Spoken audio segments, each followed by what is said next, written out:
the changes to off-campus work hours for international students coming into effect in the coming months and highlight how we're working with our partners, including provinces and territories and learning institutions, to improve the integrity of the international student program and put in place rules to make sure that students are properly supported and successful here in Canada. In October of 2022, we waived the 20-hour per week limit for off-campus work for international students. At the time we were recovering from the pandemic, employers couldn't find workers for positions, and many students were struggling with rising costs.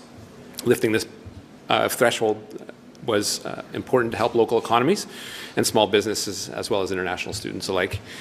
In December, I announced the extension of that policy, allowing for unlimited off-campus working hours for international students.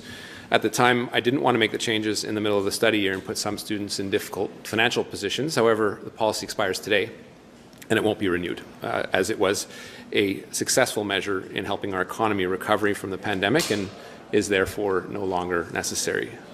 The changes I'm about to announce won't affect most students who are just at the end of their academic year now and planning to work through the summer, because students are already allowed to work unlimited hours during the school breaks under certain conditions stated in their study permits.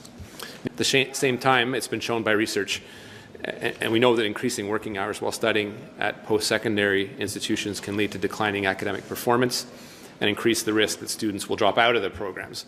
We need to support international students and make sure they're set up for success and that they're here properly studying.